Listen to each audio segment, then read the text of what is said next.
प्रदोष व्रत कब मनाया जाता है? सोम प्रदोष व्रत हर महीने में 2 बार आने वाला एक महत्वपूर्ण व्रत है। यह हिंदू कैलेंडर के अनुसार प्रत्येक महीने की कृष्ण पक्ष और शुक्ल पक्ष दोनों की त्रयोदशी 13वीं तिथि को पड़ता है। दिन सोमवार मंडे। समय प्रदोष काल। यह सूर्यास्त के बाद का समय होता है। लगभग 5 घंटे की अवधि का इसी समय में पूजा की जाती है। सरल शब्दों में, जिस दिन सोमवार को त्रयोदशी तिथि पड़े उस दिन सोम प्रदोष व्रत होता है। सोम प्रदोष व्रत कैसे मनाएं? विधि/पूजन विधान।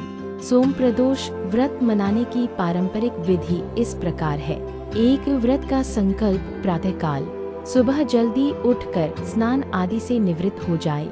भगवान शिव का स्मरण करके व्रत रखने का संकल्प ले। आप मन ही मन या बोलकर कह सकते हैं, मैं आज सोम प्रदोष व्रत रखकर भगवान शिव की कृपा प्राप्त करने का संकल्प लेता/लेती हूँ। दिनचर्या।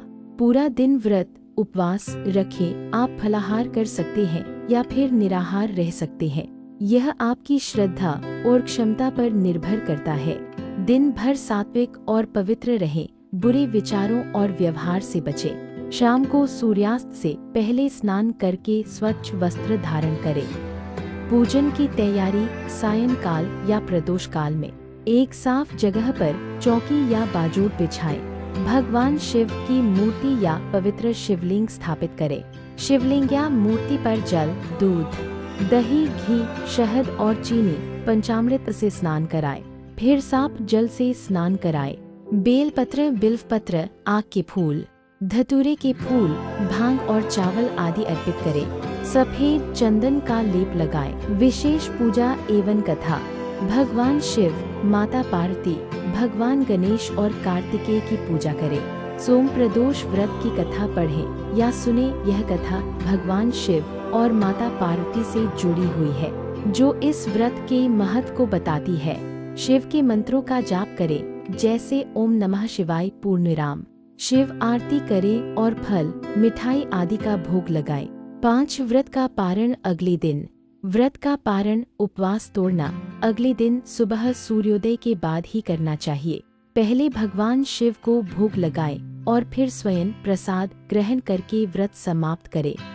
सोम प्रदोष व्रत का महत्व। यह व्रत भगवान शिव को अत्यंत प्रिय है। ऐसा माना जाता है कि इस व्रत को करने से भगवान शिव प्रसन्न होते हैं और भक्त की सभी मनोकामनाएं पूरी करते हैं। इस व्रत को करने से आयु, स्वास्थ्य, धन और सौभाग्य में वृद्धि होती है। मान्यता है कि इस व्रत से पितृदोष और शनि दोष जैसे ग्रह दोषों से मुक्ति मिलती है। यह व्रत पारिवारिक सुख शांति और आपसी प्रेम बढ़ाने वाला माना गया है। नोट: यदि आप पहली बार यह व्रत कर रहे हैं या किसी विशेष उद्देश्य से कर रहे हैं, तो किसी जानकार व्यक्ति या पंडित से सलाह लेना उचित रहेगा।